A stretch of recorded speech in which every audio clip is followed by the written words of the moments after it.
Olá, sejam bem-vindos ao Primeiro Plano, programa de cinema da TV Otimista. Eu sou o Samuel Brasileiro e no programa de hoje a gente conversa com o diretor, roteirista e produtor cearense Alder Gomes. Alder é responsável por produções de grande sucesso de público, como Cine Hollywood 2 e Shaolin do Sertão. No nosso programa, a gente vai assistir ao curta-metragem Cine Hollywood, O Artista contra o Cabra do Mal. Então, vamos ao filme.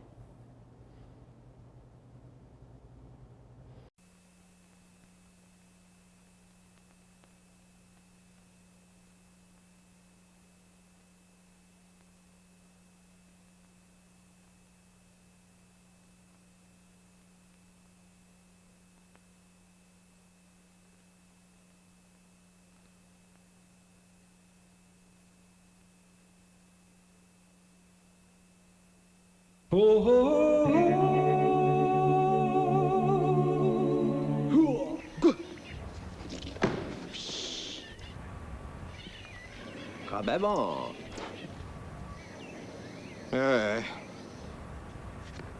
Mó paia. Mó paia.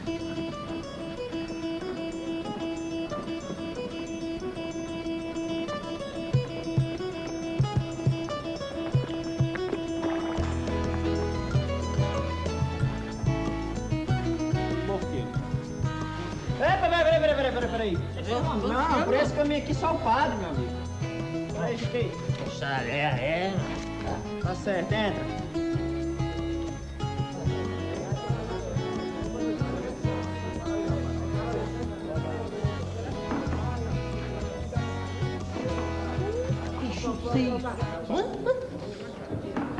Aumenta, fuleiragem. Nem tu, catrevagem.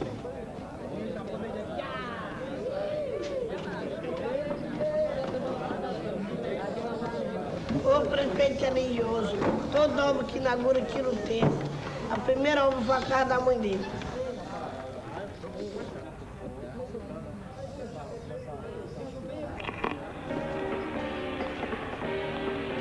Sorria, meu bem, sorria, sai felicidade que você procurou.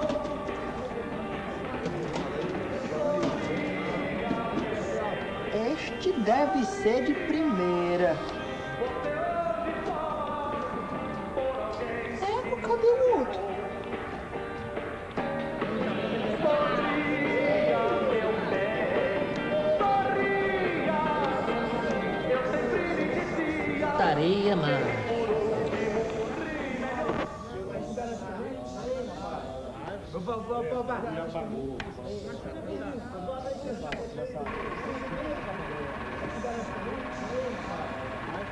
Eita, bicha veio sedenta. Peraí, filha, vai começar. 2000 anos antes de Cristo, a dinastia Gaiden sofreu uma ruptura por razões complexas. O ódio ocasionado por este incidente marcou o início de todos os conflitos secretos da humanidade. A saga do Pinguim. Arriégua, macho. Não, presta atenção.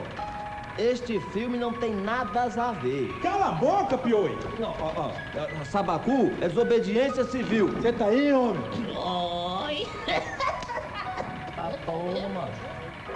Marcelinho, me ensina aquela voadora. Vai lá, tem um cara legal. Eu queria aprender arte marcial. Por favor, me ensina. Vai, me ensina aí, por favor. Pedido de amigo, vai lá. Pedido de amigo. Claro, Caroline. Essa técnica é muito difícil, sabe como?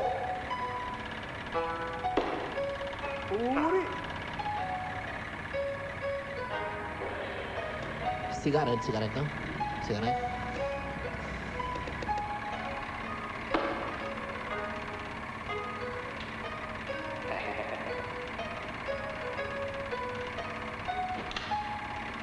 Bicho é bom, né não? Bicho é bom, né não? Bom?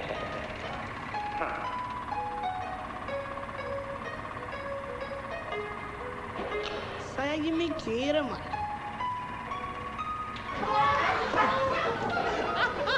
Quebra essa agora. Aí, otário. Se lascou de graça. Não foi assim que eu te ensinei, primo. Oi, ó. Oi, ali. Aí é espírito ruim. Tá aqui um forno. Tá quente, né? Tá quente? Tá quente, né? Tá quente. Tá sentindo aí tudo? Ah, não. Tá calor, mano. Massunga! Ande, Tonho. Vai, Ed, com força, é?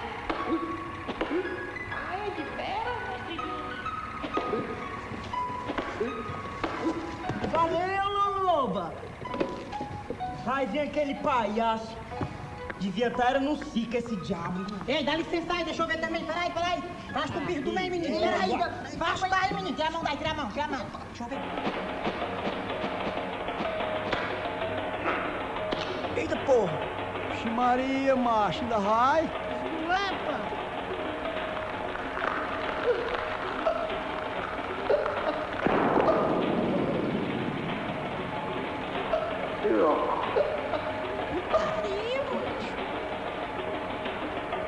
Como é que você faz uma coisa dessa comigo, rapaz? Meu pai era amigo do teu pai? Deixa de ser covarde. Você é muito fora da carta. Tu vai pro inferno, desgraçado. Tu vai ver. Pode aqui. Bora, baixando os pés aí, menino.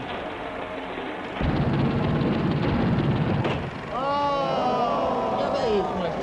Parece que eu vi foi uma caixão estragada. Diabo é isso aí, mano. Vixe, ó, macho, parece que quebrou. Aí eu quero meu dinheiro de volta, mano. Menino, isso é uma exclamação. Peraí. Ei, macho, velho. Aí deve ser problema de junta tudo e joga fora. Também, pro retorno do tempo, King Congregação, hein? King Congregação, hein? Não é não? Ei, negado, aguenta aí, tô ajeitando. É igual correr de bicicleta, é só encaixar na catraca. Se for assim, tá tudo bem. Ei, é aquela chiba nos possuídos. Acaba chega buzindo. E aquela voadora, meu irmão? Quase desaprega os pulmão do cara, cara.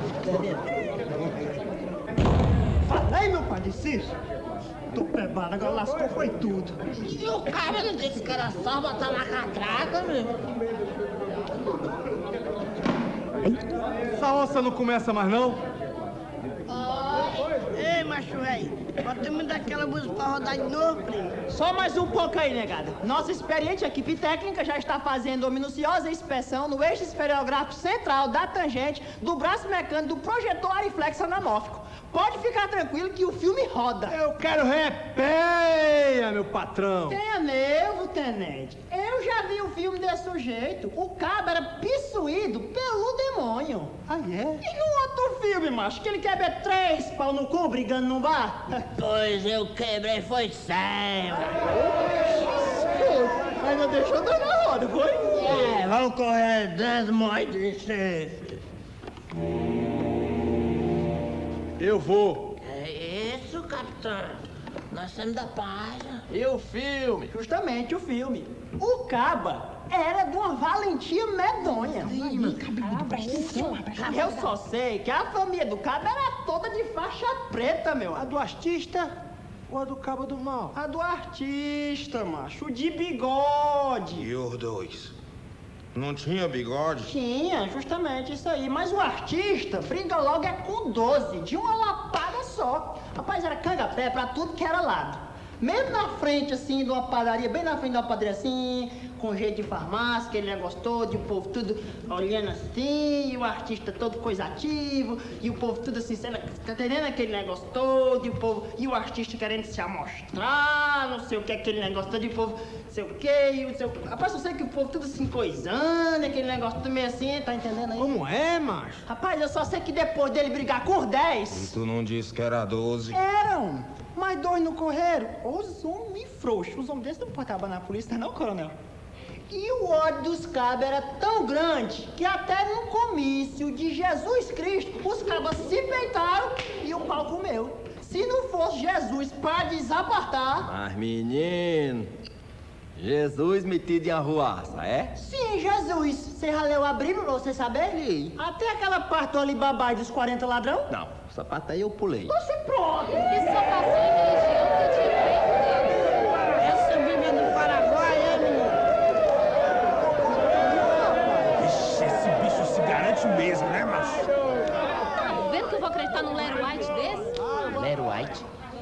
Ela fala inglês? Fala inglês? Eu mereço.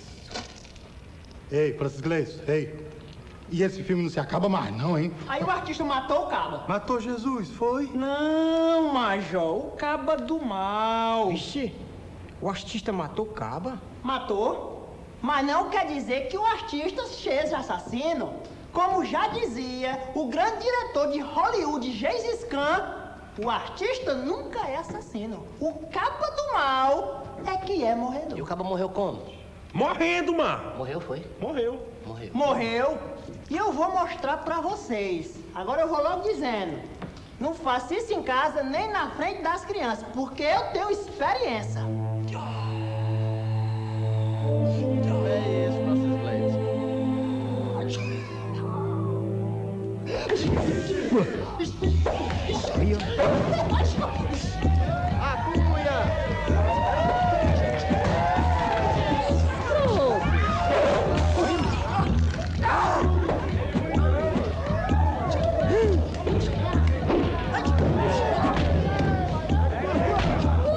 Tu é doido, mano.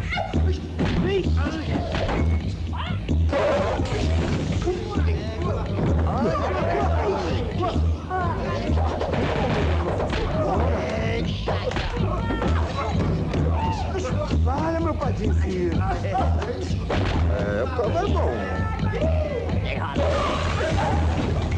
Esse doido melhor que o Bruce Lee, ó, mano. E é porque você não viu a parte 2.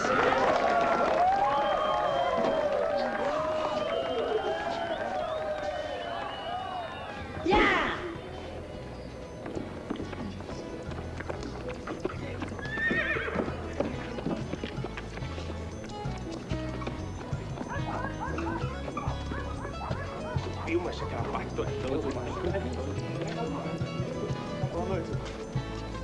Ei, quarta-feira tem a parte 2. Vamos ver se dá tempo de chegar de Hollywood, né? Pirangueiro.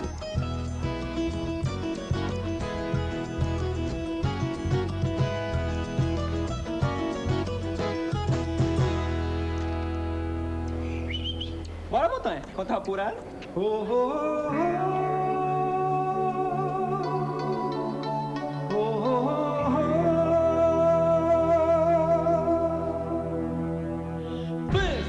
Arrochado, bonequeiro, arengueiro, pirangueiro. Foi pra um arrasta-pé, veloz que nem presta. Botou o maior boneco, acaraiou a festa.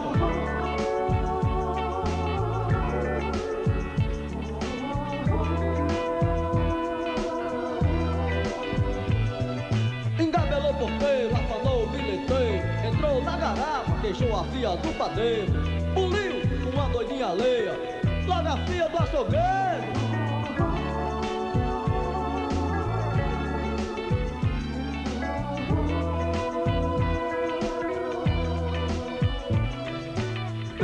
Desmantelo medonho, a Cissa era gato velho, no cabo chamado Antônio. Perverso todo, invocado, faixa preta que não abre nem pro trem. Um dia era corredeiro, o cabo só dizia, vem! O tempo fechou, meia dúzia alucinou, outro mói disse, já vou. Os cabas se olharam, se esculhambaram, a roda abriu e o gerente disse, em nome de Jesus, não brigue aqui!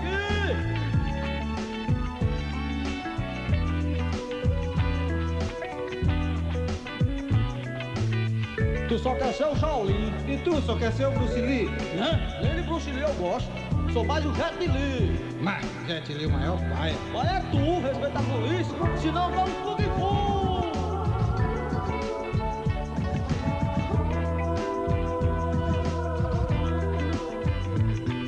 Foi mão no pé do vídeo, chute nos possuídos, canga pé na muleira, sola na rabeira, até subir poeira e a negada só instigar.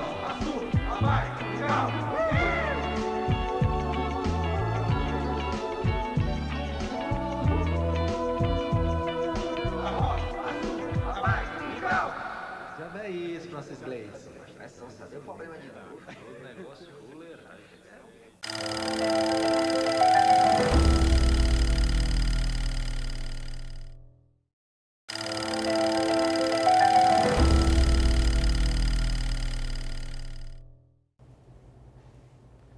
Acabamos de assistir ao curta-metragem Cine Hollywood, O Artista contra o Cabra do Mal. Estamos aqui com o diretor Alder Gomes. Alder, obrigado por ter aceitado o convite de conversar com a gente. Obrigado, prazer. É um prazer ter você aqui.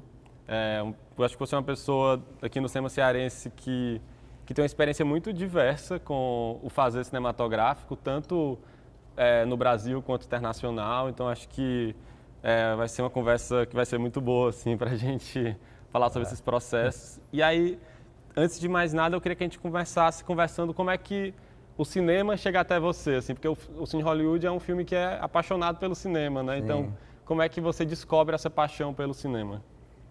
Rapaz, o cinema começou na minha vida no primeiro dia que eu entrei no cinema, né? Eu morava em Senador Pompeu e lá, como em todo o interior da época, tinha aquele cineminha bem precário, né? Aquelas cadeirinhas de madeira, aquela projeção Mambembe, Muriçoca, tudo aquele cinema que a gente que está presente no filme, né? A gente vê muito isso. Mas aquilo foi mágico, eu entrei no cinema e a primeira imagem que eu vi na tela era um filme do Bruce Lee, aquilo foi muito marcante para mim. Naquele dia o cinema, sabe-se lá como, né, mexe com o DNA da gente, altera o DNA da gente, digamos assim. Né? E naquele dia meu DNA foi alterado, né, pelaquela imagem e pelaquele filme e tudo, aquela magia toda me seduziu muito. O cinema e junto a arte marcial, duas coisas que andaram muito casadas, né? E dali eu me encantei com o cinema, eu não perdia uma sessão desses filmes lá no cineminha lá no interior. Quando vinha para Fortaleza, vinha para cá, para o São Luís, assistir os filmes daqui, os filmes grandes, os Trapalhões e tudo, e de lá para cá esteve sempre presente, seja no imaginário, na vontade de um dia fazer cinema, sabe-se lá quando e onde nem como, né? Sim. E como é que você começou a produzir seus próprios filmes, assim? Porque eu queria tanto que você falasse um pouco sobre essas primeiras experiências, mas também eu sei que você atuou como dublê, e eu acho que isso reflete muito no Cine Hollywood, né? Também quem assistiu o curta-metragem vê que tem um trabalho de corpo, né? Sim. Muito forte, assim, que eu queria que você falasse um pouco também sobre essa experiência, assim. Foi assim, o meu começo no cinema, ele tem uma trajetória um pouco fora do convencional, né? Porque eu comecei tarde. Quando eu decidi, assim, dar uma virada na vida, mudar de profissão, eu tinha uma academia de taekwondo muito bem sucedida, eu tinha um negócio que era extremamente rentável, né? E era uma referência no Brasil inteiro e tudo. E de uma hora para outra você vira a chave, não, eu vou largar isso tudo aqui para fazer cinema. Uma coisa arriscada, incerta, complexa que é. E dali eu tomei uma decisão e isso foi muito difícil, essa virada. Por isso que meu caminho não é convencional, minha formação não foi em cinema, foi em administração de empresas. Mas para virar essa chave, você tem que ter uma certa coragem de tomar esse tamanho de risco, né? E eu só tinha um caminho para conseguir isso, né? Não tinha mais tempo de fazer outra faculdade, não podia começar do zero, eu tinha que começar com um passo mais à frente. Sim. E quando eu comecei a viajar para as competições no exterior, quando eu comecei muito para Los Angeles, um amigo daqui também que foi com a mesma intenção de fazer arte marcial e fazer cinema, começou a trabalhar como dublê de luta em Los Angeles. E ali eu vi que vários colegas do taekwondo trabalhavam como dublê de luta nesses filmes que existiam na época, que eram os filmes de VHS, nas locadoras, né? Os filmes de baixo orçamento que preenchiam as locadoras do mundo. E eu vi que ela era uma porta de entrada, então só tem um caminho, é usar essa escola. A minha expertise em arte marcial podia me dar a possibilidade de começar, e foi assim que eu comecei. Tive uma oportunidade de começar como dublê de luta, comecei a fazer vários trabalhos e ali comecei a entender o cinema com a velocidade, com o tempo que eu não tinha mais para buscar, então era tudo muito urgente. E a minha formação em administração de empresa ajudou demais a entender essa dinâmica do que é cinema, e foi aí onde tudo se casou. E você acha, e o Sunland Hit, ele entra dentro dessa, ele é o resultado direto dessa experiência? Assim? Ele é a minha universidade posta em prática, né? Porque quando eu comecei a trabalhar como dublê de luta, eu tinha a oportunidade de aprender com o dublê, com o diretor de fotografia, com o diretor, com os atores. É uma função, você está muito próximo do que acontece diante da lente.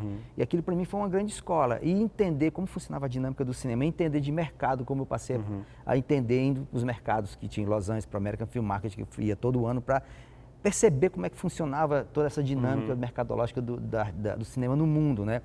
Os nichos de mercado, como se comportavam os nichos, e o Sunland para mim é um filme que se inseriu dentro de um nicho de mercado, que tinha uma proposta mercadológica definida e que foi muito bem sucedido dentro do que ele se propôs a fazer. E para mim foi um grande aprendizado de fazer na prática, começar com longa-metragem, fazendo, né, uma produção que tem suas complexidades logísticas, e as complexidades de fazer um filme com um baixíssimo orçamento, um Sim. filme maior do que o orçamento cabia. E foi minha grande escola. Dali, tudo me fez entender, conhecer, me formar em cinema através da prática. Sim.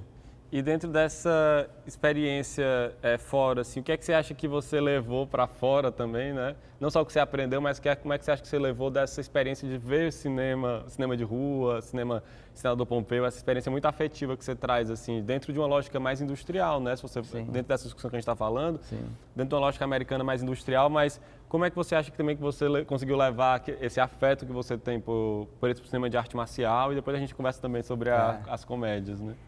O que acontece assim, eu acho que o melhor cinema que a gente pode fazer é aquele que a gente tem um profundo conhecimento de causa, que é o que está na alma e no coração e nas lembranças. Esse é o melhor cinema que qualquer pessoa pode fazer. E quando eu estava fora, eu percebia, eu acho que quando a gente se distancia, a gente tem uma tendência a olhar melhor, se conhecer melhor. Eu acho que o distanciamento nos faz colocar uma lupa que, estando aqui, a gente não percebe. Quando você se isola, você entende, você se conhece mais profundamente, você tem referência para fazer comparações e chegar a conclusões de por que somos assim, por que nos comportamos assim. Quando eu estava longe, eu percebia o quanto de originalidade, de coisas que eu tinha vivenciado, que eram extremamente originais, que não estavam sendo postas na tela. Então, quando eu via a quantidade de filmes sendo feito lá no exterior e tudo, eu disse, gente, está faltando alguma coisa. E quando eu via dentro do cinema nacional também o que acontecia no cinema nacional, eu sentia, não, está faltando alguma coisa. E isso que está faltando talvez esteja no meu imaginário, dentro das minhas lembranças, que isso deve ser posto em cinema, né? E eu acho que tudo parte daí, é dessa conjuntura de memórias afetivas, de referências, que vira ali um frivião na cabeça e o cabo uma hora tem que colocar isso na tela. E aí, daí é onde parte o Cine Hollywood. Sim. E eu acho que antes da gente entrar no Cine Hollywood, só pra gente fechar essas experiências internacionais, você também fez um filme de terror, né? Sim. Que é o The Cadáveres Morgue. 2. E que eu acho interessante porque são experimentações de gênero também, né? De você tentar investigar isso. É o filme de ação, é o filme de terror, é o filme de humor. E a partir disso, você ir colocando suas próprias referências, né? Suas próprias experiências nisso. Então, só para a gente fechar ainda esses filmes mais internacionais, eu queria que você falasse um pouco sobre essa experiência também de dirigir uma continuação, né? Também, assim, que aqui foi como uma continuação, né? Que, na verdade, não é, né? Isso que eu ia falar. Aqui vem com o nome de uma continuação, assim como o Zumbi 2 do Lúcio Fucci. E eu quis falar um pouco sobre dirigir um filme de terror, né? Porque também é um gênero do corpo, como tem alguns autores que chamam, assim. Eu queria que você falasse um pouco sobre essa experiência antes da gente entrar no Cine Hollywood. Né? Foi uma experiência bem importante para mim, um grande aprendizado, porque eu gosto muito dos gêneros, né? Assim, eu sou um cinéfilo de berço e eu assisto tudo o tempo todo. E dentro dessas experiências eu trago até para os meus filmes muitos gêneros. Charlinho do Sertão é um filme de gênero, de luta, né? E o Cine Hollywood 2, a Chibata Sideral, eu flerto com sci-fi. E o The Morgue, que na verdade ele não é continuação do filme Cadáveres, isso foi uma estratégia de marketing muito troncha que foi feita aqui no Brasil. É uma produção independente que eu rodei em Los Angeles. É uma produção americana que eu dirigi em parceria com o Gerson Sanginida, que é um diretor brasileiro que mora em Los Angeles também. E foi lançado pela Lionsgate, foi lançado em vários países aí no mundo. Mas é uma produção independente que foi lançada por um grande estúdio. E para mim foi uma experiência muito interessante, porque é você dirigir um filme estando em Hollywood, você entender como é que funciona a dinâmica de lá. Porque o Sunland foi aqui, né? É aqui e rodei algumas cenas lá, né? Mas esse realmente era uma produção americana, com a equipe toda americana. E você estar em Los Angeles dirigindo um filme na capital mundial do cinema, aquilo tudo é muito interessante de observar, né? E é uma grande escola.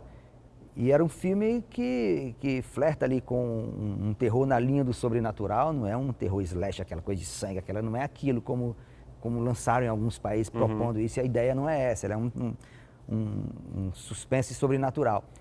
E para mim eu aprendi muito, porque é a oportunidade de trabalhar na indústria, né, de perceber e poder fazer comparações, né? E eu acho que nas comparações é onde a gente aprende, é onde a gente tira o extrato ali do que é bom e o que não é, de como certas coisas devem ser, e onde você vai aprimorando ali o teu conhecimento do cinema num todo para se tornar melhor, né? Eu acho que a intenção é sempre fazer filmes melhores. E eu gosto muito desse filme, assim, para mim, pela experiência que foi, o resultado dele, eu acho ele muito requintado, assim. Sim, foi uma experiência que valeu, né? Valeu pena, demais, assim. E eu acho que aí, para continuar falando dessas experiências, a gente vai dar agora uma parada para o nosso intervalo e a gente volta para falar do Cine Hollywood, que eu acho que é também o lugar onde parece que muita coisa conflui, né? Exatamente. Se encontra, assim. A gente vai dar uma parada agora, mas fiquem aí que a gente volta daqui a pouco para conversar ainda mais com o Alder Gomes.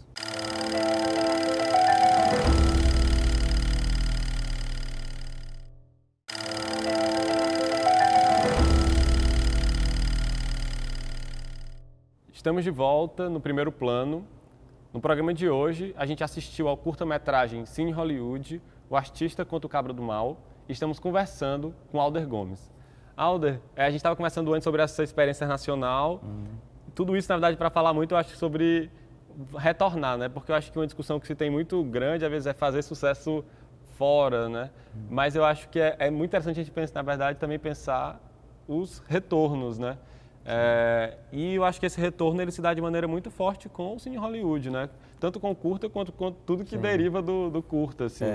E eu queria que você me falasse um pouco sobre esse filme, que, pelo que você falou, surge com certeza da sua experiência também, tanto de cinéfilo, mas também como morador, né, da Senador Pompeu e tudo mais. Eu queria que você falasse um pouco sobre esse curta e como é que surgiu e como é que foi trabalhar o humor, né? Que aí é outro gênero completamente diferente, inclusive um dos mais difíceis, né? Pelo que falam. É interessante como o Cine Hollywood em si ele é um case que ele é único no Brasil e raro no mundo. Eu digo raro porque pode ser que exista, pode ser que nem tenha, pode ser que ele seja o único no mundo, né?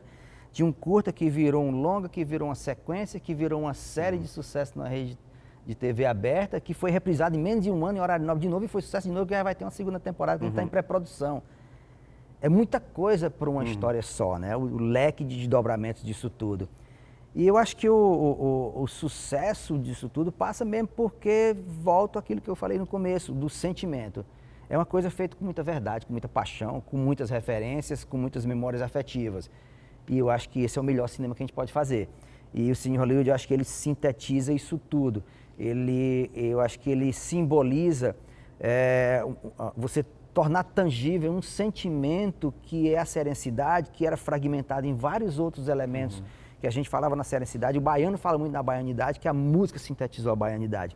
Mas a serenidade ela estava solta no nosso sotaque, no nosso vocabulário, no nosso jeito divertido de ser, na nossa música, em vários fragmentos. Eu acho que o filme unificou isso tudo e materializou um sentimento, né?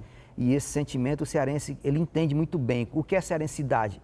Na cabeça do cearense é você mostrar o Cine Hollywood e ali abrange toda essa riqueza cultural que é o nosso, que é a nossa cultura, né? Essa nossa pluralidade cultural. Acho que o Cine Hollywood ele é muito feliz em unificar isso tudo. Eu acho que o sucesso aí, e começou com essa sementinha que é um curta-metragem, né? Ele faz um caminho bem inverso de tudo, porque a ideia surgiu quando eu estava montando o Sunland numa madrugada.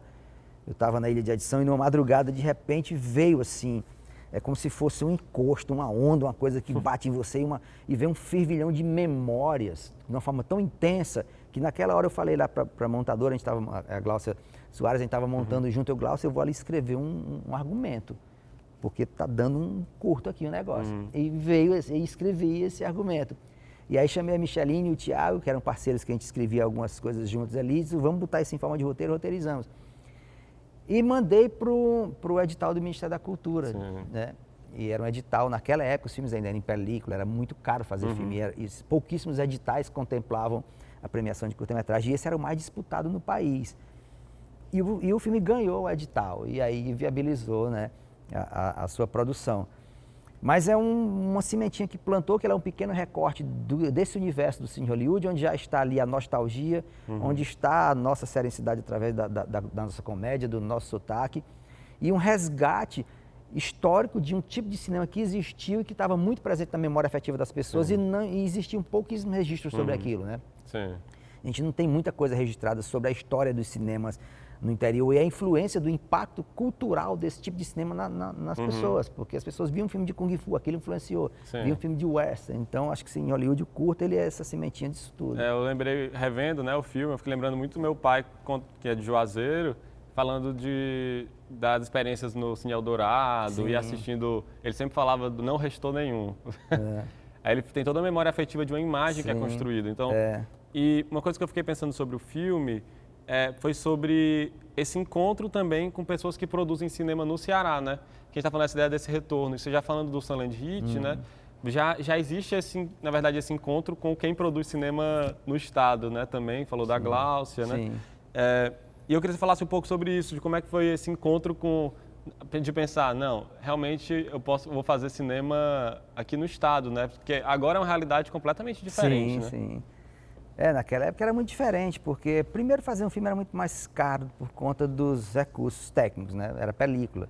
E a película era caro para comprar, é caro para revelar, para processar, para telecinar. Todo o processo, até você visualizar a imagem, tinha um custo muito alto. E câmera, tudo muito mais caro, enfim. Era muito mais raro produzir, né? Mas o cinema cearense era muito forte, ele é muito pulsante. E naquela época também já era muito assim, né? Eu entrei e já tinha gerações que vinham aí, né? O Francis já vinha fazendo seus filmes, o Glauber Filho já tinha feito, o Rosenberg, né? Eusélio. Então já existia ali gerações que norteavam, assim, e contribuiu muito com a qualidade técnica dos profissionais. Então eu já entrei cercado de pessoas muito competentes. O meu primeiro assistente de direção no Sunland foi o Armando Praça, olha o luxo que é. Né? Patrícia Bahia foi minha continuista, Patrícia Bahia é minha produtora executiva, somos parceiros em vários projetos até hoje, a gente fez o Shaolin junto e tantas outras coisas. Então já era ali um núcleo de pessoas que vinham de uma formação do Centro do Dragão do Mar, que formou uma geração de cinema especialíssima, né? Assim, e que até hoje rende grandes conteúdos. Então eu entrei nesse meio, né? Eu vinha do dublê em Los Angeles e entro nesse universo de trabalhar com essas pessoas. E continuamos muito juntos até hoje. Eu acho que parte do sucesso se deve a você ter uma ideia com a capacidade de pessoas que possam executá-la, né? Porque não adianta você só ter ideias, é preciso ter um time que saiba fazer. E isso eu tive e continuo tendo a sorte de ter essas parcerias até hoje aqui. E acho que uma das parcerias que você tem muito forte é com o Edmilson Filho, né? Que é o ator do Cine Hollywood, que inclusive até hoje é parceiro seu também em vários trabalhos, assim. Você falasse um pouco sobre esse encontro, que eu sei que também o encontro de vocês está ligado também às artes marciais, né? Sim. É interessante como o mundo vai alinhando tudo, né? Porque quando eu tinha em mente a ideia do curta-metragem, eu não tinha em mente quem poderia fazer.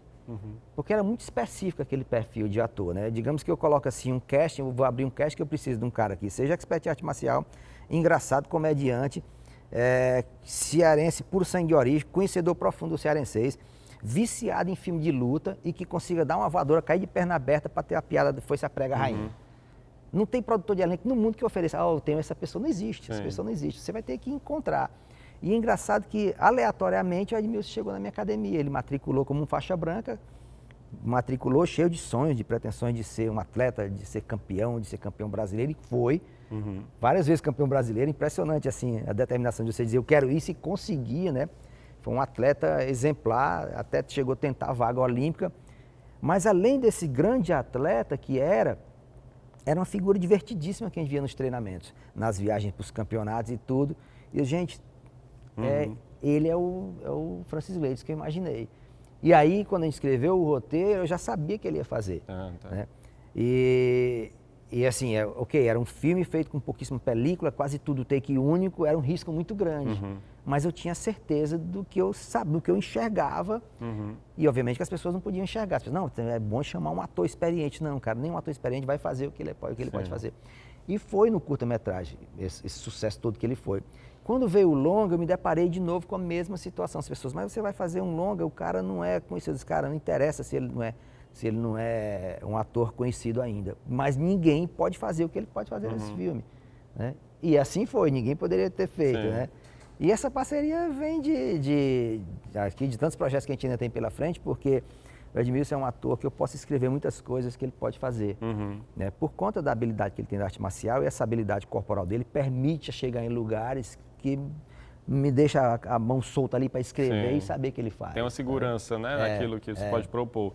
E eu queria até que a gente continuasse conversando isso no próximo bloco, porque eu acho que uma das coisas que talvez tenha chamado muita atenção, né, no Cine Hollywood é esse humor físico, né? Sim. Que eu acho que é como se fosse uma marca mesmo, né, do filme, esse humor físico, Sim. que se diferencia de outro, do humor da gag só da fala, né, assim. E eu queria que a gente conversasse um pouco sobre isso no nosso próximo bloco. Tá. A gente vai dar um intervalo agora, mas a gente volta daqui a pouco para continuar nossa conversa com Alder Gomes.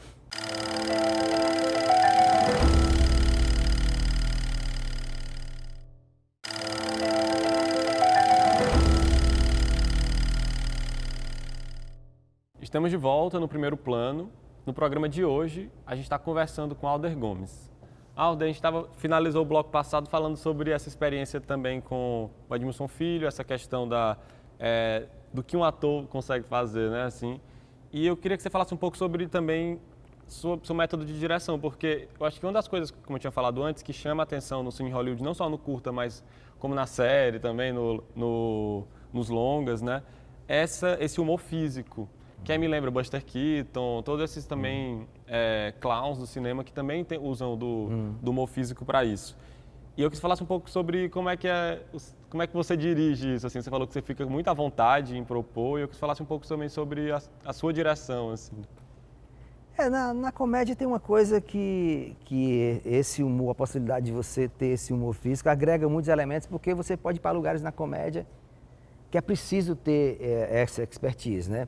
O Shaolin do Sertão é um exemplo muito claro disso, né? E isso é muito difícil de fazer, porque envolve você inserir a comédia dentro da ação, dentro da dramaturgia. A comédia está em função de uma história que não está tentando ser engraçada. Ela é engraçada para quem assiste, mas para quem está vivenciando aquela história, aqueles personagens estão levando tudo muito a sério. Toda comédia, na verdade, é um grande drama. É um grande drama. É bom para quem está na zona de conforto assistindo, mas os coitados estão ali se destacando, né? E isso eu faço muito, né? Minha comédia, eu acho que assim, ela vai para lugares, acima de tudo, da zona do inesperado. Acho que a melhor comédia que você pode fazer é aquela que você não prevê o que vai acontecer. E é dentro dessa zona psicológica que eu trabalho a minha comédia. No mesmo sentimento onde você arma uma grande virada de roteiro na história e o cara chega, caramba, que virada. Essa emoção, ela no seu inconsciente, no seu fisiológico, ela não é diferente de você pegar o cara de surpresa numa piada. O corpo responde da mesma forma, a mesma surpresa. Você pode passar o filme inteiro para fazer uma grande virada, mas na sua cabeça e no corpo é a mesma coisa de você rir de uma piada de surpresa. Sim. Só que a comédia, você faz isso regularmente o tempo inteiro. Isso é muito difícil você entrar nesse lugar. Até porque a comédia ela tem suas especificidades, que elas têm inúmeras variáveis que fazem a pessoa rir.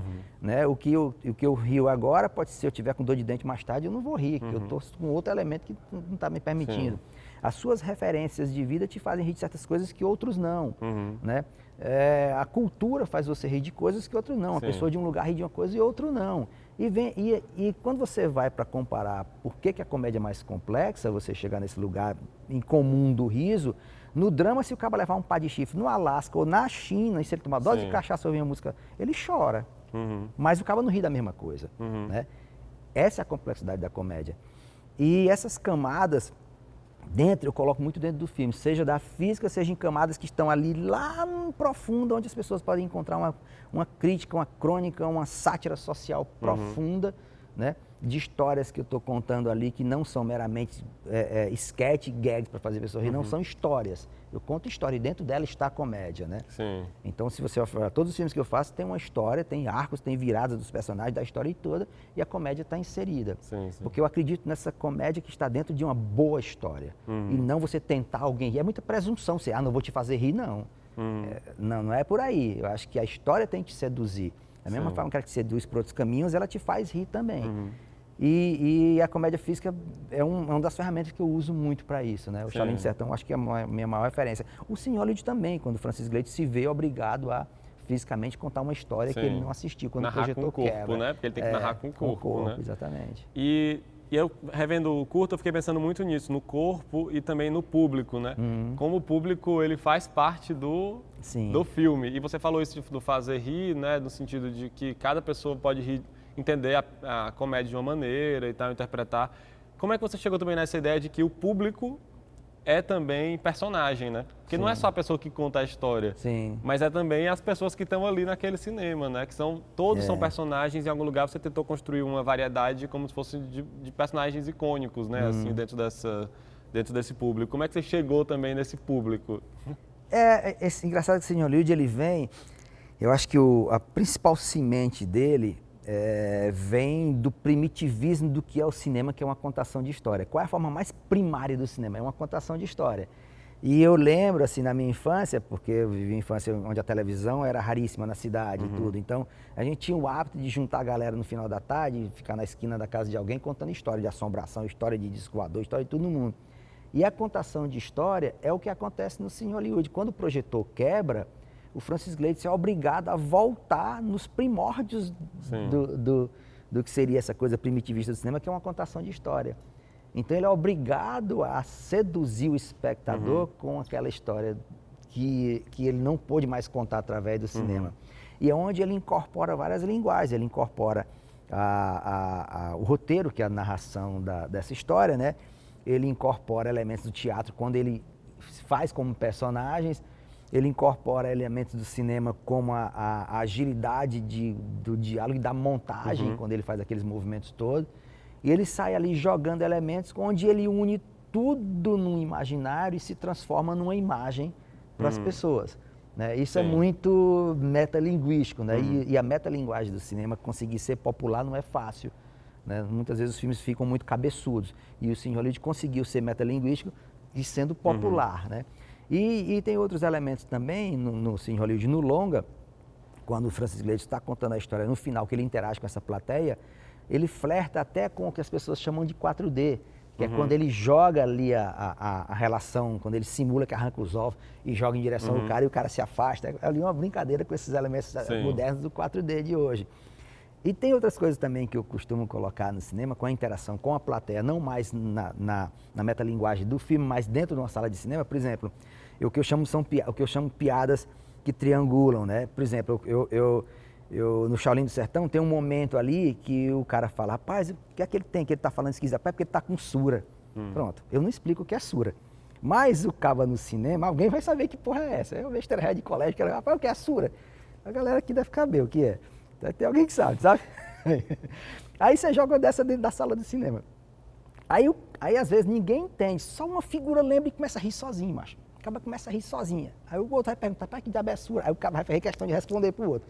Quer dizer, aquela piada lá, que estava na tela, veio bater na plateia e fez aquilo ali criar uma interação, entendeu? Então eu gosto muito de usar essas outras camadas, que são camadas profundíssimas. Vai chegar numa pessoa ali ou outra, mas quando ela chega com um potencial muito grande.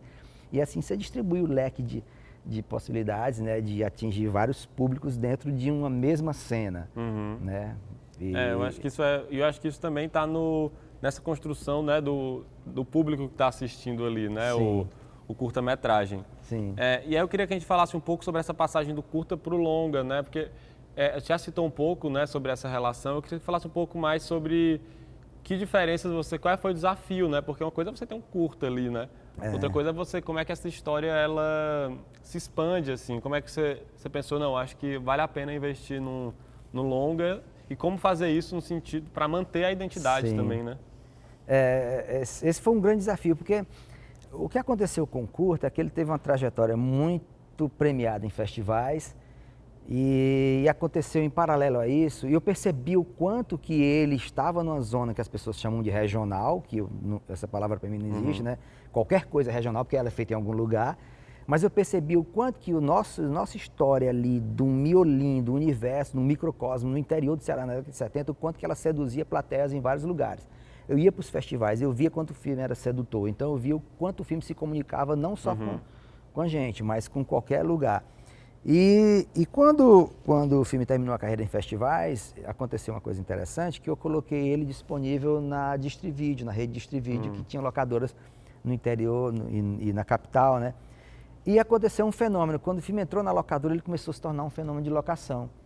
Então, na semana que ele entrou disponível nas locadoras da Distrivídeo, entrou em cartaz o Matrix e ele deu logo uma lapada no Matrix, em locação. E começou a acontecer esse fenômeno lá dentro. O filme batia todos os blockbusters, batia todos os filmes premiados de Oscar. Tudo que chegava, entrava na chibata. Então era uma coisa que não é comum um curta-metragem bater mega filme de Hollywood, né? Então ali era quando eu saía nas ruas, as pessoas falavam, cara, eu vi o filme. Viralizou antes de existir a internet, viralizou através do VHS. Sim. E isso eu comecei a perceber que existia um potencial de mercado latente para isso, né? Eu senti que o filme tinha potencial para isso. E por um lado, juntava esse anseio popular e um belo dia eu estava no Festival do Rio e o filme passou no Cine Odeon, uma projeção bacana, um festival gigantesco do Rio. E a Ana Maria Baiana, que é uma crítica e escritora de cinema muito conceituada, ela é jurada do Globo de Ouro, é uma pessoa que tem uma visão holística de cinema, falou, cara, essa história, esse personagem, eles têm que ser um longa-metragem.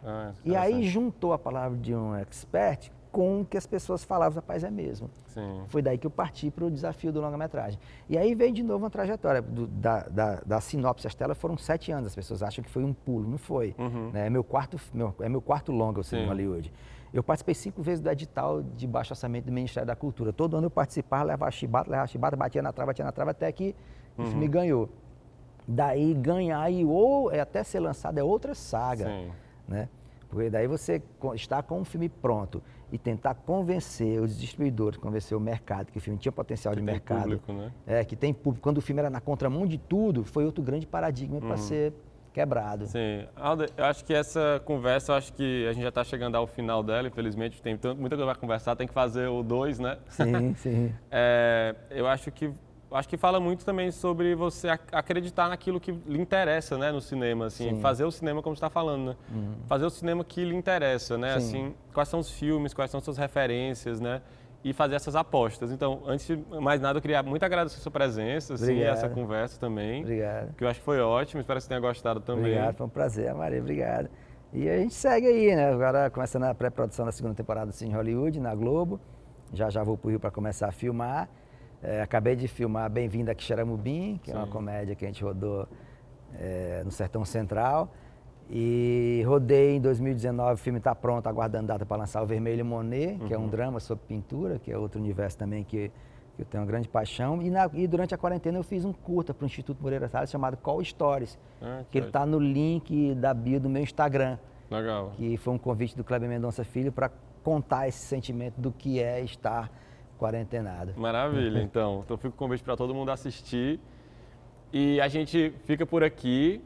A gente espera vocês no nosso próximo programa, nesse mesmo dia e nesse mesmo horário. Muito obrigado.